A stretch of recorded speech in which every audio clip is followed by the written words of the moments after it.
Have you ever wondered why some men seem to haunt the memory of a woman they chose to leave? It's a paradox that defies simple logic. He walked away. He chose the silence, the distance, the ending. Yet years later, it is his soul that is not at peace. The truth is, a man's deepest regret is rarely about losing a beautiful face, a charming personality, or even a comfortable partnership. Those losses sting the ego, but the ego is resilient. It heals, and it forgets. The wound that never closes, the one that festers in the lonely hours of the night, is the loss of the woman who saw his soul. And seeing his soul was the one act of intimacy he could not tolerate and now cannot live without. This woman is a rare archetype. She is not a passive observer. She is a mirror. Not a polished, flattering mirror that reflects back the carefully constructed persona he presents to the world, but a deep, still lake that shows him everything. The hero and the coward, the light and the shadow, the man he is and the man he is terrified of becoming. When he looks at her, he doesn't just feel seen. He feels known on a primal, pre-verbal level. This kind of seeing is a form of spiritual alchemy. Your presence, your ability to hold space for his contradictions without judgment, unconsciously gives him permission to be whole. For a fleeting moment, in your gaze, the exhausting performance of his masculinity is allowed to cease. He is not the provider, the protector, the victor. He is simply a soul, exposed and unburdened. This is intoxicating, but it is also terrifying. To the masculine ego, which has spent a lifetime building armor, your unconditional seeing feels like a threat to its very existence.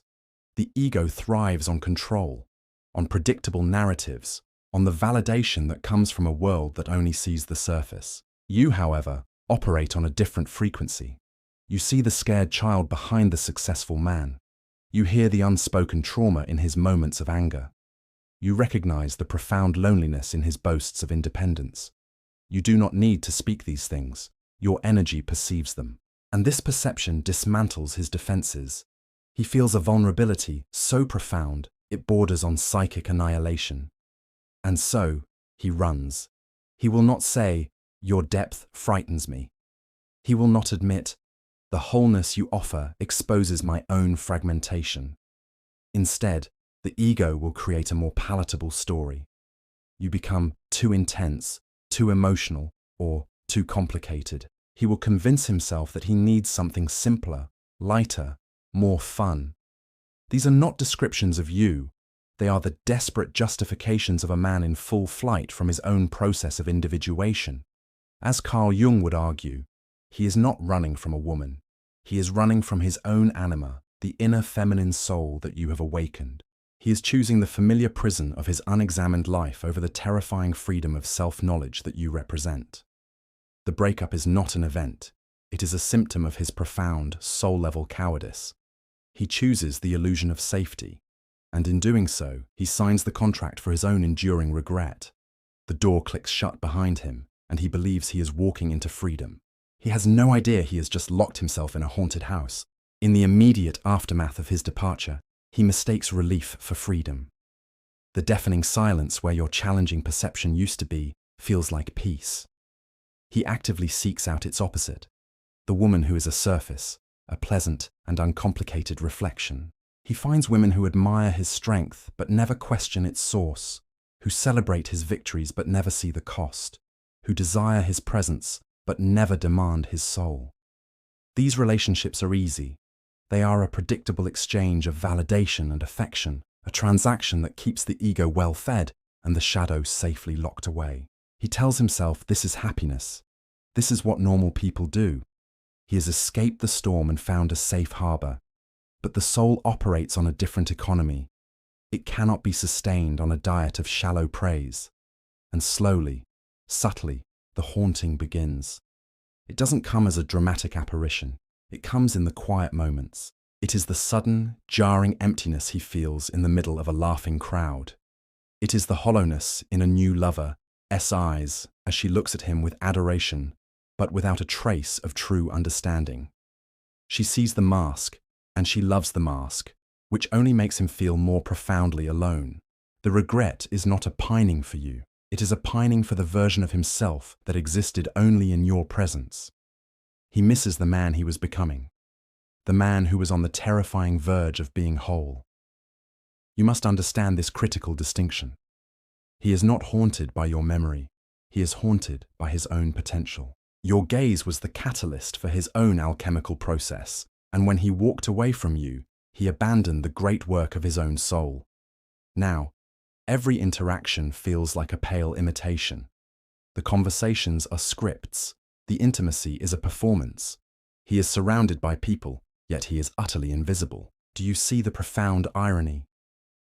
He fled because you saw him too completely, and his punishment is to live in a world where no one sees him at all. The Stoic philosopher Epictetus warned that it is not things that disturb us, but our judgments about things. The man's suffering is not caused by your absence, but by his own judgment, his catastrophic decision to choose the ego as comfort over the soul as truth. This gnawing feeling grows. It is a psychic famine. He may achieve more, acquire more, experience more, but the spiritual malnourishment deepens. He might even find a woman to marry, a woman who perfectly fits the role he needs her to play. She will be a wonderful partner for his ego, but a stranger to his soul. And on his wedding day, or in the quiet of his beautiful home, the ghost of a possibility will visit him. The ghost is the life he could have lived, the depth he could have felt, the man he could have been if he had only been brave enough to stay in the fire of your perception. He chose to build a life out of ashes, and now he must live with the perpetual taste of soot in his mouth. The regret is no longer a whisper. It is the silent, deafening architecture of his entire existence. He didn't just lose a woman. He lost the map that led back to himself. The man who runs from the woman who sees his soul does not run forever. The haunting becomes unbearable. The silence of his well-ordered life becomes a scream. And eventually, driven by a desperation his conscious mind cannot articulate, he will try to come back. You must be prepared for this return. It will not be the triumphant, apologetic homecoming of a romantic fantasy. It will be the tentative, ghost-like appearance of a man who is not looking for you, but for a feeling. He is a spiritual addict, and you were his only source. He is returning to the scene of the crime, hoping to find the drug he abandoned. He will test the waters. A message on a birthday, a casual comment on a social media post, an accidental call. These are not attempts at reconciliation. They are probes sent out into the darkness, searching for a flicker of the old energy. He is looking for the mirror. He needs to know if he can still see his potential reflected in your eyes. He is hoping to find you just as he left you, a sacred space waiting patiently for its rightful occupant. His ego tells him this must be true. After all, what could be more important than him? His return, in his mind, is a gift he is bestowing. He is finally ready to accept the depth he once ran from, and he expects you to be grateful. But what he finds is not what he expects.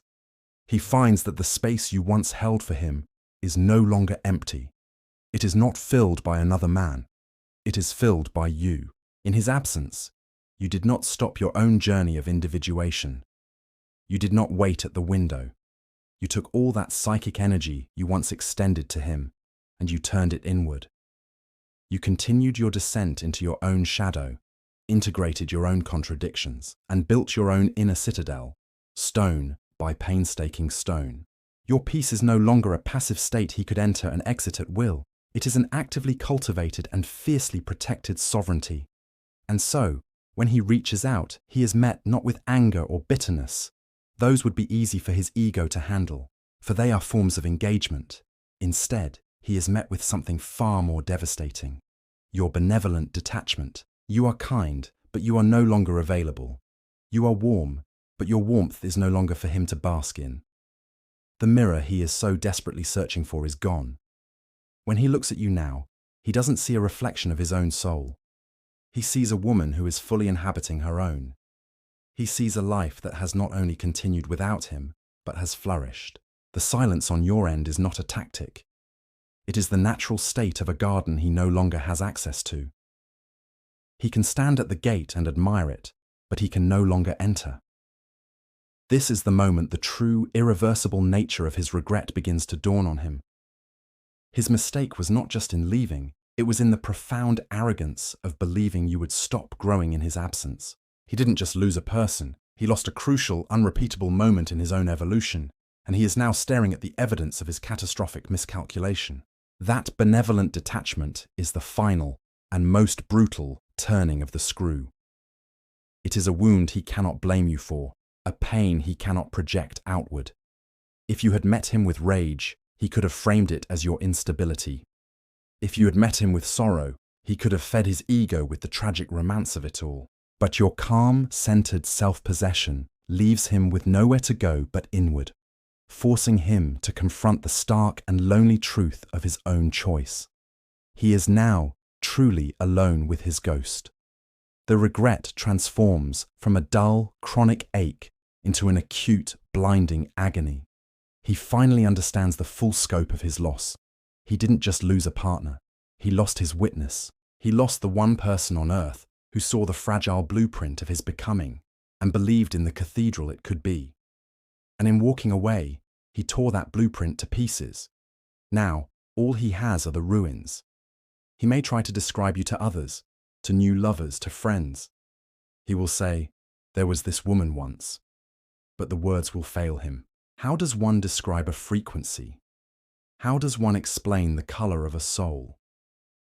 He will find that his memory of you is not made of shareable anecdotes. It is a feeling, a visceral state of being that he can never articulate, and therefore can never exercise. He is haunted not by a memory, but by an impossible standard of connection against which all his future relationships will be measured and found wanting.